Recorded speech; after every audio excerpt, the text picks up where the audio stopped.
Stabbing at Dundas Station, 2 seriously injured, 1 arrested. CP24's crime analyst Steve Ryan will be live from the scene. Plus, a stronger police presence on the TTC and in 4 more neighborhoods. We'll tell you about the plan to expand the neighborhood community officer program. Our Arcee Jalou is covering that story. And 2 National Guard soldiers are in critical condition after being shot near the White House in Washington, D.C. This is Live at 5.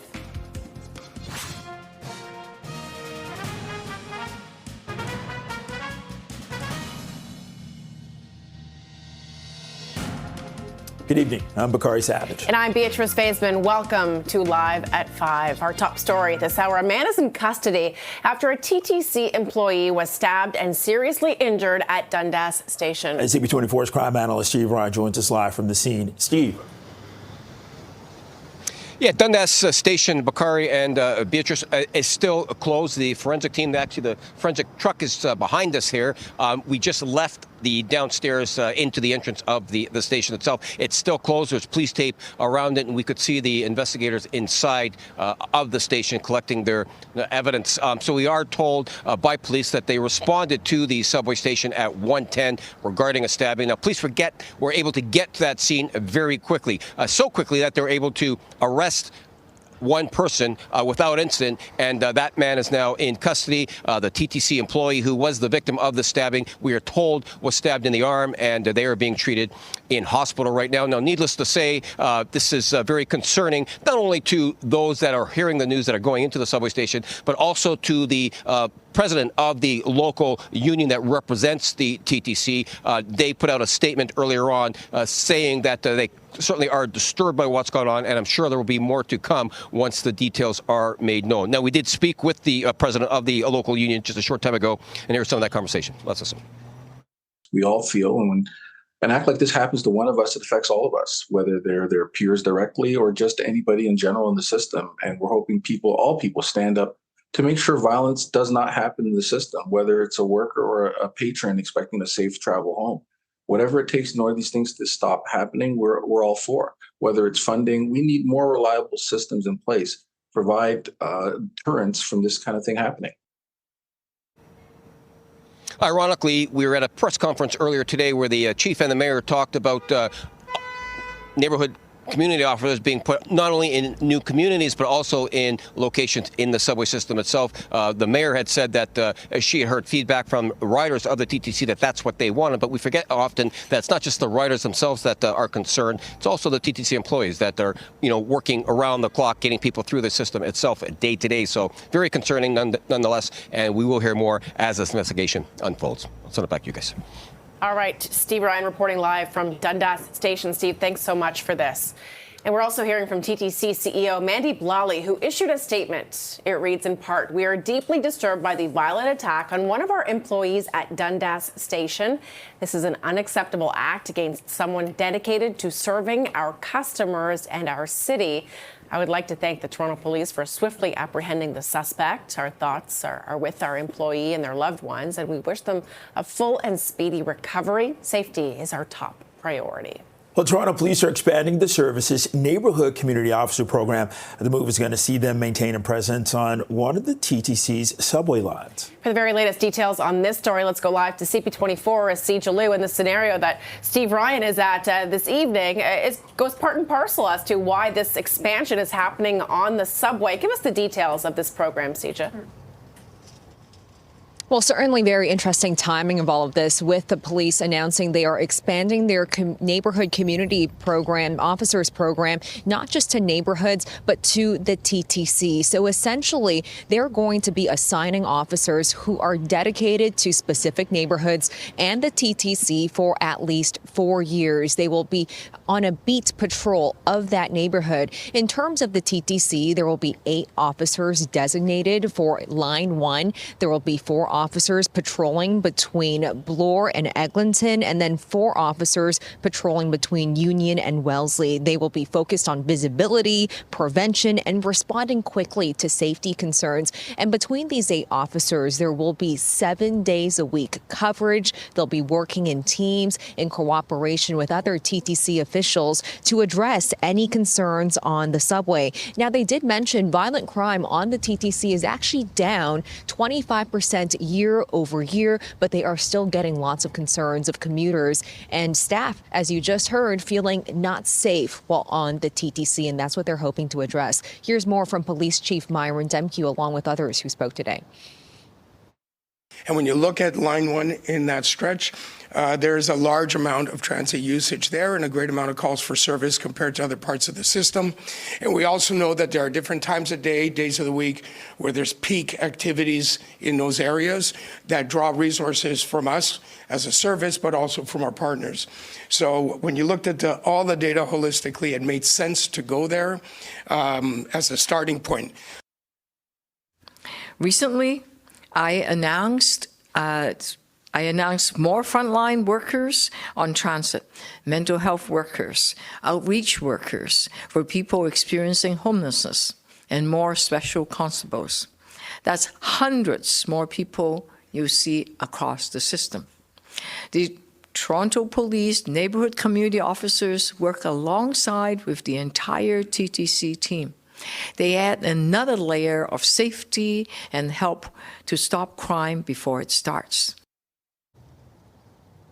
And in addition to the TTC, they're expanding the neighborhood community officers to 4 neighborhoods, including this one at Dufferin Grove, where there has been a problem in recent months when it comes to homeless encampments. And as we're talking to neighbors, we're getting a mixed response. Some people are saying this is a good thing to have more officers. It's great to see more familiar faces when it comes to policing in the neighborhood. Others are questioning the budget and whether if this was the right way to invest money and resources, if policing is necessarily the best way to go about things. But nonetheless, these officers will be on the ground sometime before the end of the year. Police Chief Myron Demke says they're working on the assignments right now, and those officers should be rolled out on the TTC and the neighborhoods by the end of the year. Back to you. All right, Sija Lee reporting live tonight. Sija, thanks for this.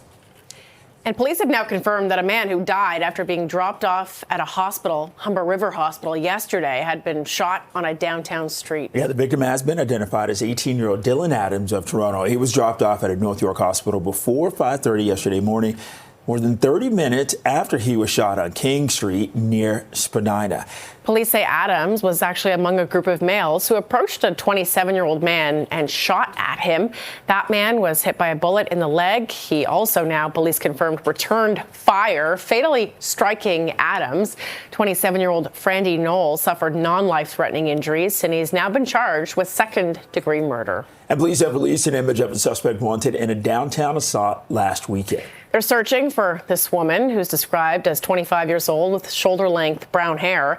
Police say around 4 a.m. on Monday, November 22nd, 2 female victims were leaving a nightclub near King and Portland. The suspect invited them into a taxi before assaulting them and leaving the area on foot. Both victims suffered non-life-threatening injuries. And Hamilton police are searching for 2 suspects in an assault that they believe was hate motivated. Police have now released these images of the people that they're looking for. Investigators say in the early morning hours of Saturday, October 25th, several individuals assaulted a member of the transgender community on Hess Street. Police want to speak to anyone who may have witnessed the incident.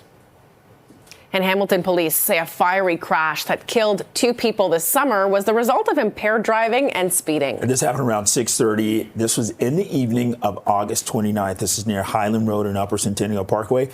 Police say that a Plymouth traveling southbound accelerated, lost control, and it collided with a northbound Mercedes SUV. The driver and passenger of the Plymouth, they were pronounced dead on the scene, while the passenger and driver of the Mercedes suffered non-life-threatening injuries. And police say that the collision reconstruction unit concluded its investigation, determining that impaired driving and speed both contributed to the crash.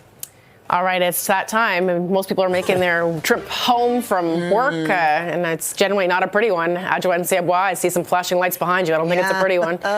Pretty is not what I would call it. It's pretty ugly if you're making your way out this hour on the major routes. Really not a laughing matter. But if you're a commuter and westbound 401 is your route, especially if you're trying to get towards Leslie, here's what's going on. Had a multi-vehicle collision westbound 401 in the express through Leslie.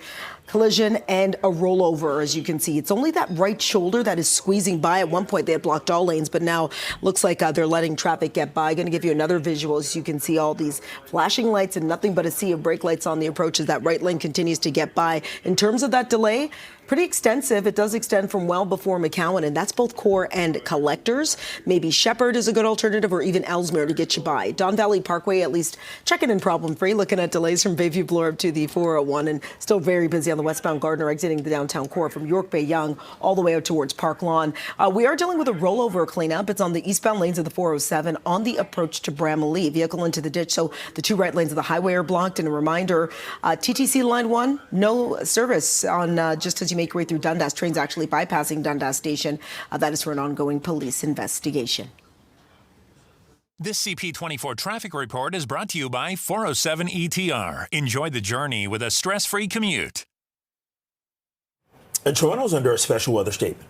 Yeah, strong winds are expected to continue until tomorrow night or Friday morning, with gusts between 70 and 80 kilometers per hour.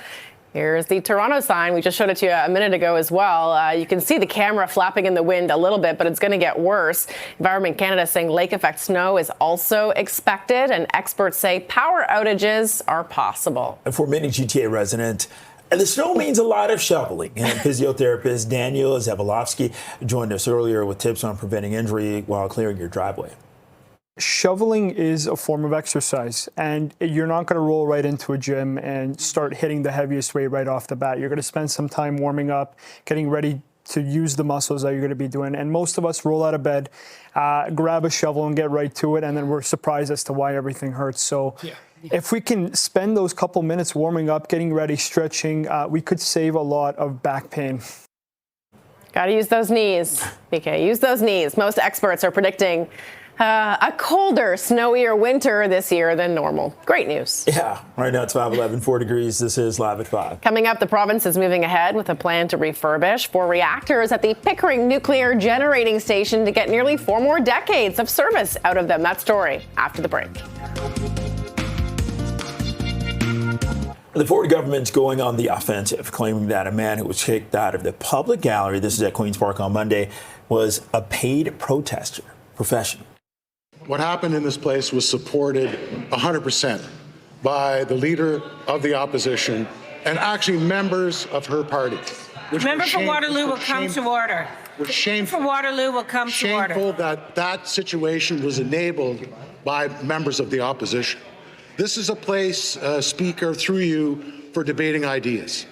We were all sent here to do a job, and we should do it without stunts, tricks, and enabling radicals. Absolutely. And let's face it, it was an enabling of radicals in this chamber. Shame on the leader of the opposition. Shame on your caucus. Let's get back to debating the issues. I won't take a lecture like that from that member whose own work as the minister is under criminal investigation by the RCMP. So please, come on. Look, the Premier and his ministers, they want to distract. But I want to bring the Premier's attention back to where we are at today because, Speaker, the Financial Accountability Office, they just reported that Ontario's manufacturing jobs have hit the lowest point since 1976.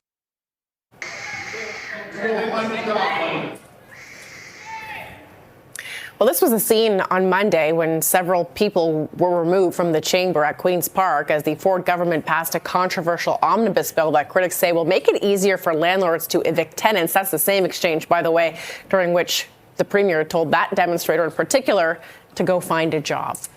Well, the Financial Accountability Office of Ontario has released its latest pulse check on the economy. Yeah, after a 0.6% decline in real GDP in the second quarter, the FAO says Ontario's economy was little changed in the third quarter. There were losses in employment and lower international exports, but there were gains in real retail sales, wholesale trade, manufacturing sales, and the housing market. Based on these factors, the FAO says the province may avoid a technical recession. Inflation jumped from 1.7% in the second quarter to 1.8% in the third. Well, the province is giving the green light to the refurbishment of the Pickering nuclear power plant. Yeah, the Ford government says the $26.8 billion project will create 30,000 construction jobs starting next year. Energy Minister Stephen Lecce says refurbishing the plant will extend its life by 38 years and power 2.2 million homes. He also says 90% of the material used in the project will be Canadian. So this refurbishment is going to secure our leadership in one of the most critical areas of modern healthcare as well, and that is saving lives. And I speak about medical isotope innovation. We are a leader in the world. Under our Premier's leadership and with the strong support of Minister Peter Bethlenfalvy, Ontario is leading the largest expansion of nuclear energy on the continent. It makes up about half of Ontario's electricity supply, delivers reliable and affordable and emissions-free power 24 hours a day, 365 days a year. Our nuclear sector is one of Canada's greatest economic success stories using our CANDU technology. And Minister Lecce says that construction is expected to ramp up next year. It should be complete in the mid-2030s. Still a while away. Well, the housing market is set to rebound next year, according to the latest forecast from RE/MAX. The report says that strong demand from potential home buyers and built-up inventory, it could pave the way for a wave of sales. So RE/MAX Canada expects national home sales, they're going to be up 3.4% next year. The forecast says inventory has grown 21% in Ontario. That's expected to lead to balanced conditions for buyers, with average prices likely to fall 3.7%. And new numbers from Leger and Rates.ca shows more Canadians no longer think that condos are good investments. That number now sits at 15%, up 5% from March when the survey was done last time. Meanwhile, 56% of respondents say they would not buy a condo for any reason. The survey authors say this opens a window of opportunity for young and first-time home buyers, with units staying on the market longer and sellers becoming more open to negotiation.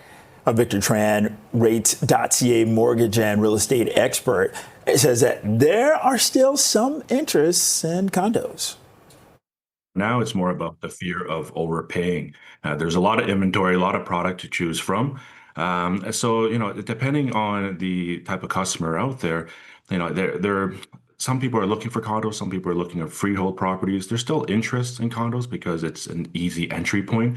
Affordability has improved. But at the same time, we're seeing stats out there with condo values dropping month over month, year over year for the past few years. And again, it's mainly the fear of overpaying. Among respondents that are non-homeowners, 13% say they still aspire to build a home, to buy a home. Yeah. Building is the dream, but buying, let's get there first. It's 5:18, 4 degrees. This is Live at 5. Prime Minister Mark Carney has announced new supports for the steel and lumber industries hit hard by U.S. tariffs. We'll take a closer look after the break.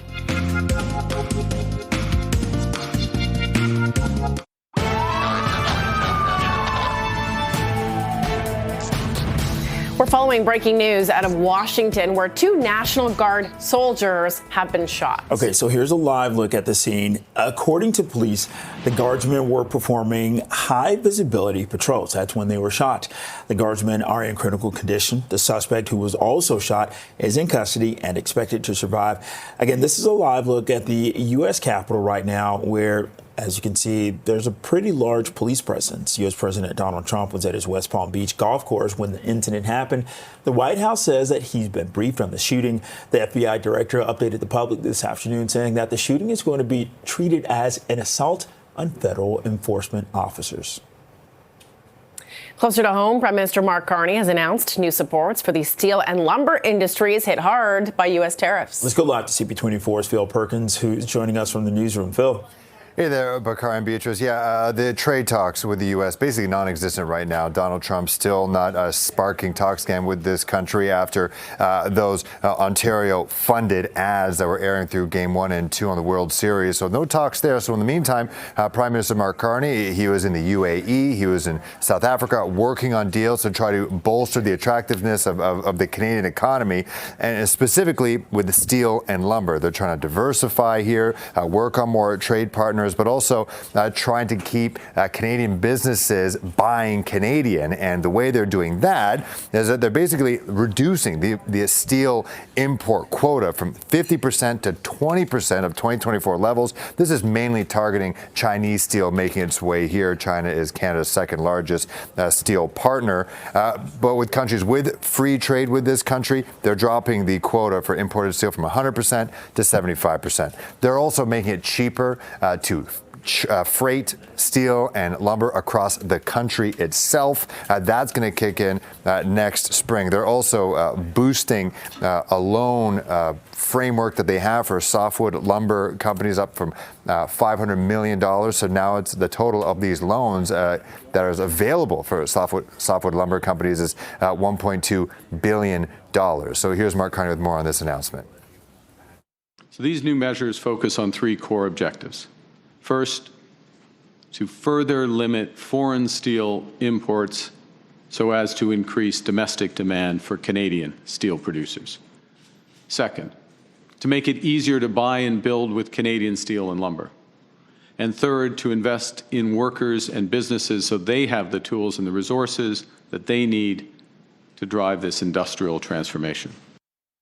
So more protections for steel and lumber, but nothing new in terms of protecting those in the aluminum industry. Also, the Prime Minister said he has spoken with President Trump in the last 24 hours. When asked if trade talks were part of that conversation, he said it was nothing newsworthy. Maybe something newsworthy will happen next week. Carney confirmed that he will be in D.C. for the World Cup draw. Obviously, Canada, U.S., and Mexico are hosting. There could be some trade talks there sparked up. But again, we haven't seen any itinerary or any plan at all in the future about our two countries speaking about that. Back to you guys. I think a lot of industry leaders are hoping for good news next week. Phil Perkins reporting live from our newsroom. Thanks so much. It's 5:24, feeling like -1. You're watching Live at 5. And up next, the Princess Margaret Cancer Foundation is getting a $50 million donation to build a new early detection cancer research center. The Princess Margaret Cancer Foundation announced a $50 million donation today. Yeah, the gift from the Peter Gilligan Foundation will fund a new early detection cancer research center, which will be the largest of its kind in the world. The facility will focus on advancing cancer research, aiming to advance new discoveries and technologies to improve patient care and outcomes. Gilligan, a philanthropist and founder of Mattamy Homes, said that he felt compelled to gift this money to strengthen Canada's research as the disease impacts many Canadians. We've got this great opportunity, and we, not just government, but we as the society, I guess, we have the ability to influence how much research happens. And that's what we're trying to do here today. This is a very important day, a red letter day for Ontario and for Canada. It really is a moment that allows us to share our reflections and commitment to scientific excellence, to patient care, and to shaping the future of cancer research and treatment. This donation is a tremendous deal. It allows us at the Princess Margaret, who are expert in treating tough-to-treat cancers, to use those lessons to develop ways to detect cancer early, where we know if we detect cancer early, it's the surest path to cure, such as stage 1 or even stage 0 cancer.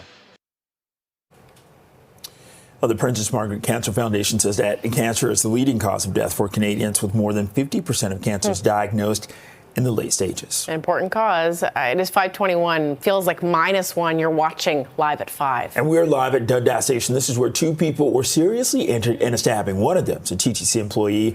We're going to have an update coming up.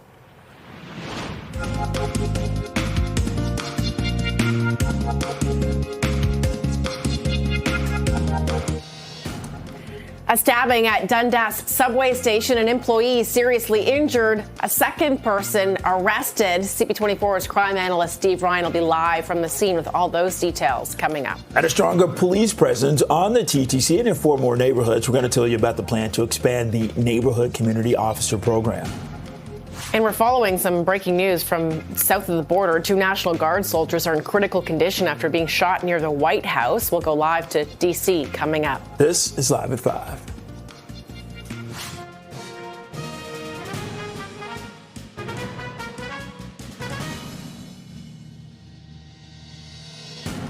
Good evening. Thanks for being here. I'm Beatrice Faisman. I'm Bakari Savage. Welcome to Live at 5. Man's in custody after a TTC employee was stabbed and seriously injured. This happened at Dundas Station. CP24's crime analyst Steve Ryan joins us now live with the latest details. Steve, when I spoke to the head of the union representing these workers, he suggested that times have changed. A lot of people use the subway system and the transit system for shelter, for things like that. Is this a product of what we're seeing, Steve? Is this a sign of the times ultimately? You know, I think, and I'm going to base this based on, if you will, comments that the chief made today, along with the mayor, when they talked about new community officers going into new communities throughout the city and NCOs going into dedicated subway locations as well.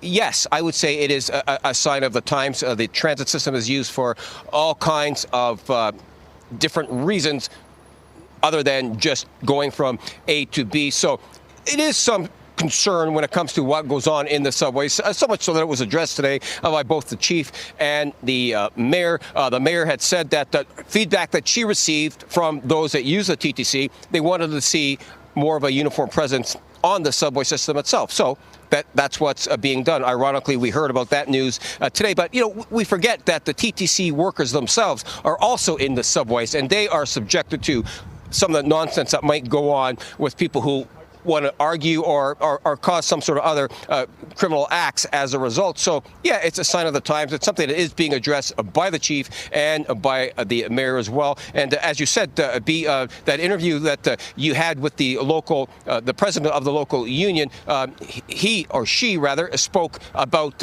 what's gone on and what they are going to do with regards to addressing this issue. And here is more from that interview. Let's have a listen. Whatever it takes for people that need the system needs to be better funded, needs to be more reliably funded so that people have a space in order to feel safe. We welcome anything that's announced, but at the same time, when things are announced, we need things to be acted upon. And when there is a situation like this happening, that there's serious consequences happening to those people that commit these acts of violence to deter them or anybody else from feeling that they're free to keep doing these kinds of things. Not just to passengers, to workers as well, because if the workers are not there providing the transit, there is no transit. Certainly a concern for the local, as he spoke about the concerns. And it is something that the TTC, they work collaboratively with the police, of course, trying to address these issues. But when you think about the amount of people that go through the subway system on a daily basis, in the grand scheme of things, it is a safe system to ride. The concerns are being addressed, and we heard from the chief today with regards to what those concerns are and how it is being addressed by the Toronto Police. Let's go back to you guys. Certainly no easy solution to this problem. Our crime analyst Steve Ryan reporting live near Yonge and Dundas. Steve, thanks so much for this. And Toronto Police are also, as you heard Steve talking about, expanding the service's neighborhood community officer program, and the move will see them maintaining a presence on one of the TTC subway lines. Okay, for more details, let's go live to CP24. Sija Liu. Sija, they're talking about 4 additional neighborhoods as well as the TTC. That's right, Bakari and Beatrice. The Neighborhood Community Officer program is typically focused on neighborhoods, but for the first time, they are expanding the program to the TTC, specifically Line 1 between Union and Eglinton. They say this is a busy stretch of the subway that gets more calls for service than the other lines. They say typically violence on the TTC is down 25% year over year, but they are still hearing concerns from commuters, like you just heard as Steve mentioned, that violent crime on the TTC today, just as an example.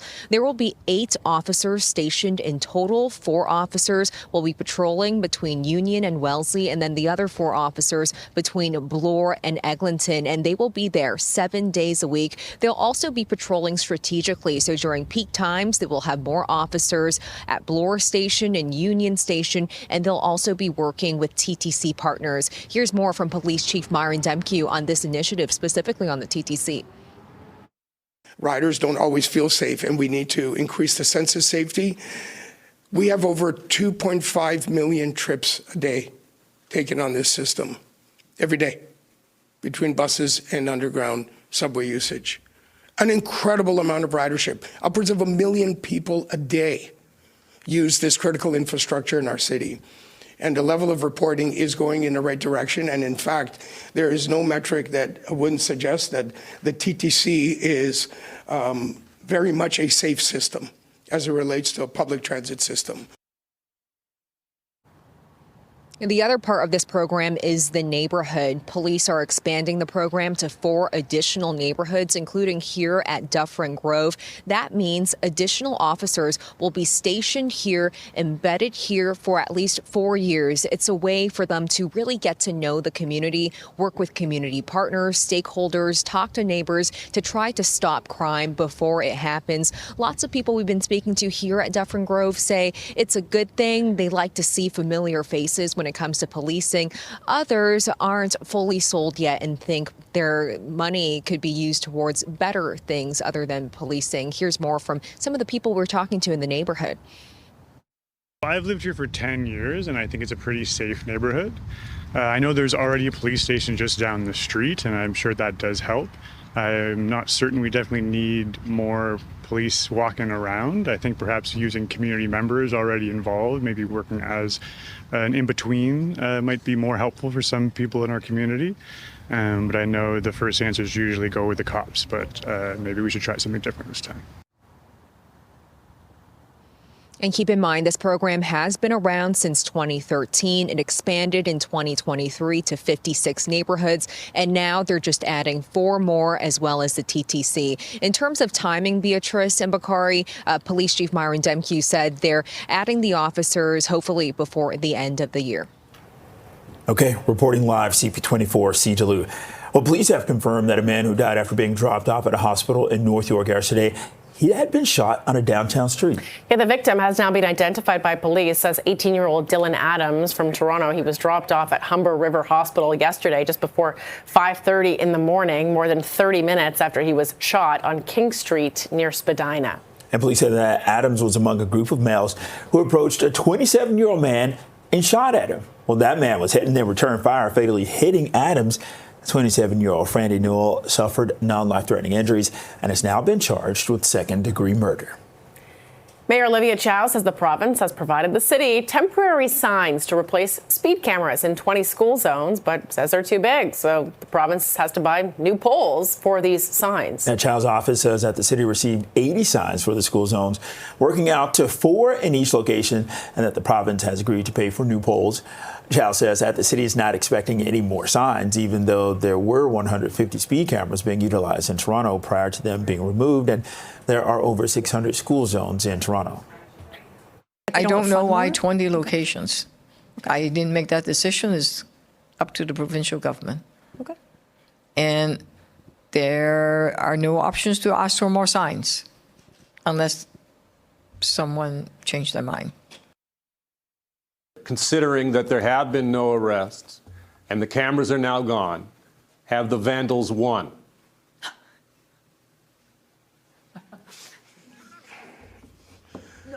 Yeah, listen, the short answer is no. They have not. These are policy decisions made by others that, as the chief, I'm not going to comment on any further. I think we've been clear enough on that, what our feelings are as a sector and what we are doing as a city from the police perspective. But the short answer is no.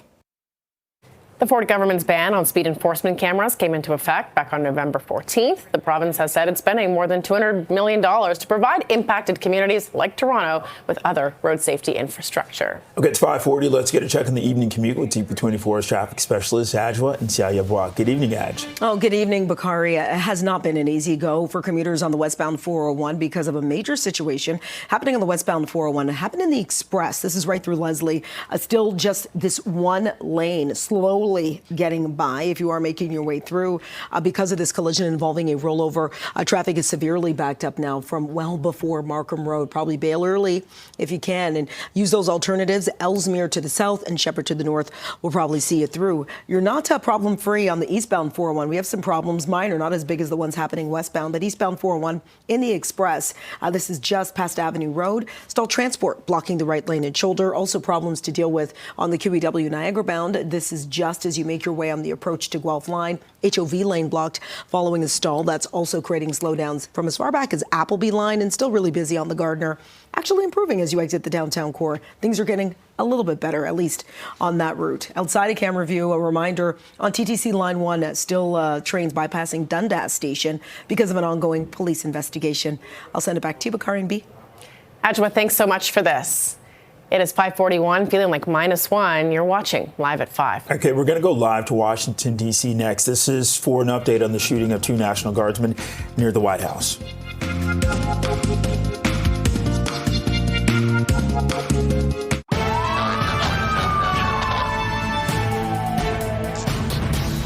We're following breaking news out of Washington, D.C. This is where 2 National Guard members have been shot. For more on this, let's go live to CTV's Washington Bureau Chief, Joy Malbin, who's near the scene. When you and I spoke, Joy, in the 4 o'clock hour, there's still a lot of confusion about what happened, who was injured, who was shot, did someone die? Tell us now what we're hearing from officials. Yeah, I mean, there was a news conference down here with the FBI Director, Kash Patel, and with the Metro Police. And even though there were those conflicting reports from the West Virginia governor that the 2 National Guardsmen who had been shot had died, that is not true. They have backtracked, but they are in critical condition tonight and fighting for their lives. Now, what we do know from the FBI Director is he's calling this a targeted ambush. They are describing the scene that this afternoon, just a couple of blocks behind me, where the White House is, National Guardsmen, they're posted all over the place. You see them everywhere at the Metro Station, outside the White House, outside of restaurants. Anyway, they described a scene where a man walked up to the 3 National Guards who were standing there and opened fire.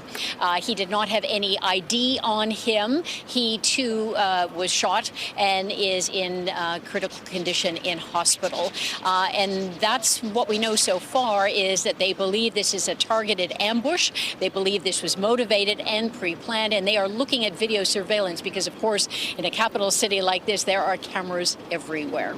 And also, Joy, for a little bit of background, can you sort of set up why there was the presence of National Guard members around Washington, D.C.? Yeah, last August, the President, Donald Trump, decided he wanted to crack down on crime. Now, look, D.C., like a lot of cities, there's stuff that goes on. But a lot of residents here were uncomfortable with seeing armed National Guard walking around the streets. I mean, where I live, I see them outside the restaurants, just walking around. Some of them were picking up trash because there wasn't much to do. But the President wanted some kind of presence here.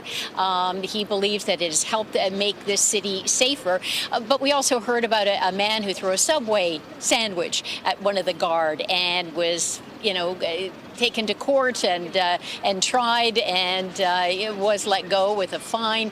But this is much, much more serious. And of course, there are heightened tensions in this city over political violence, big concerns over the rhetoric from both parties about, the National Guard being here. So what we do know is that the Department of Defense, Pete Hegseth, the secretary, he has decided that because of security concerns, he is actually sending another 500 National Guard to the city. Joy, when you talk about the political rhetoric going on, what are we hearing, if anything, from the U.S. president tonight? Well, he's the one who shared the news in the first place, posting on Truth Social that 2 National Guards people were in critical condition. And he called the suspect, who is in custody, who was also severely injured, according to the president's Truth Social, and he called him an animal. I mean, this is the kind of language that we hear regularly in this in the nation's capital.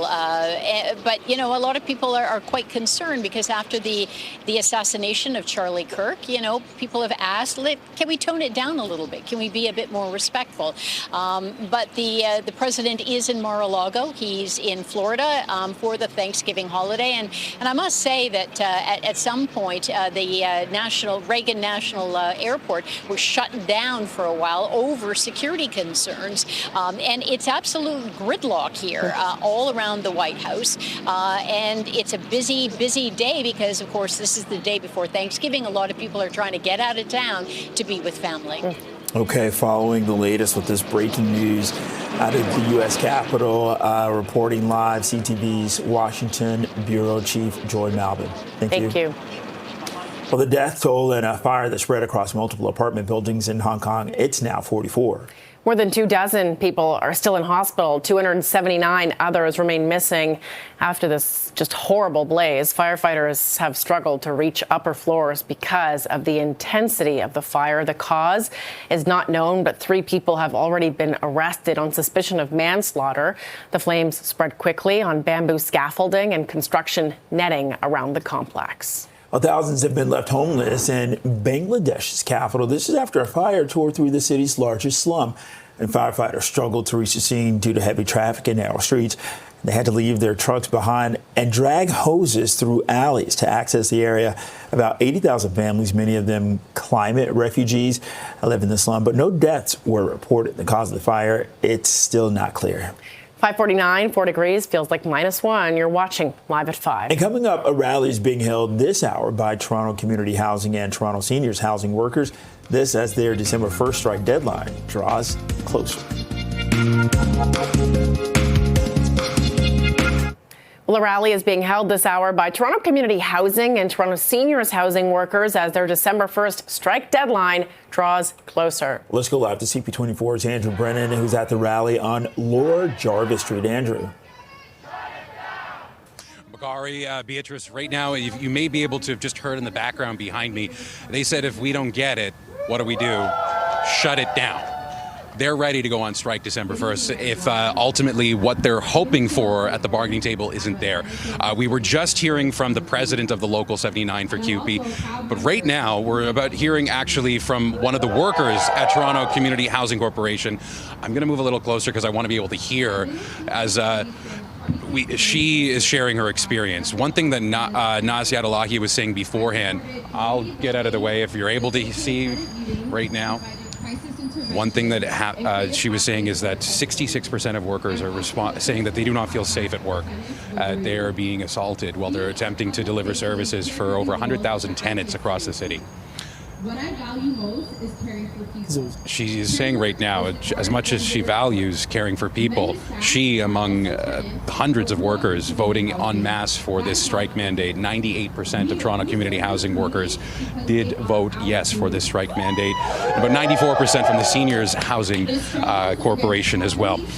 Ultimately, they say that this comes down to,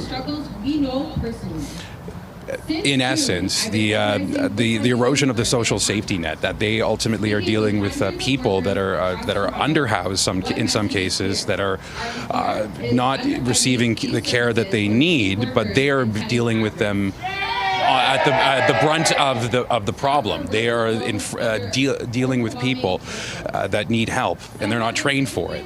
Ultimately, they're being attacked while they're at their workplace, and that's why they're out in front of the building right now, Bakari and Beatrice, saying that if they do not get adequate changes in their mind, in their new collective agreement, or at least an offer, that they won't be going to work as of December 1st. A strike and lockout is in the cards right now if things don't change. That being said, they're rallying right now in hopes of getting some people listening. They did say, and by they I mean the president, again, Naziat Alahi, the president of Local 69, she was saying before that she wants to see the public on their side, that they're fighting ultimately for good jobs and better services for the many, many people that live in social housing in Toronto. I'll send it back to you, Beatrice, Bakari, this demonstration getting underway right now.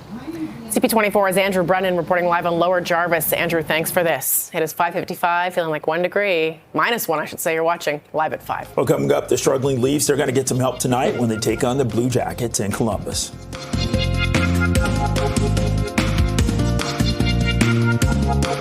The Leafs began a 5-game road trip tonight in Columbus, and they're getting some familiar faces back in the lineup. They need the help. The Buds will have captain Austin Matthews, Matthew Nyes, and Nicolas Roy back in the lineup tonight. Matthews has been out with a lower body injury since November 11th. Nyes and Roy have been sidelined since November 15th. The Leafs they're struggling. They've dropped 2 straight games and 7 out of the last 8. Puck drop tonight set for 7 o'clock. Well, the Toronto Raptors, they're going to look to make it 9 straight wins when they host the lowly Indiana Pacers in an NBA Cup matchup tonight. Here's Ingram. Bucket getter. The Raps have already qualified for the Cup quarterfinals and will close out the group stage tonight. Toronto is 13-5 and sits 2.5 games behind Detroit for the top spot in the East. The Raptors will once again be without RJ Barrett, who is sidelined with a knee injury. They are crushing it so far this season. We're now at 5:59, 4 degrees. This is Toronto's breaking news, CP24. Thanks so much for spending the last hour with Bakari and I. CTV News at 6 with the day's top stories coming up next.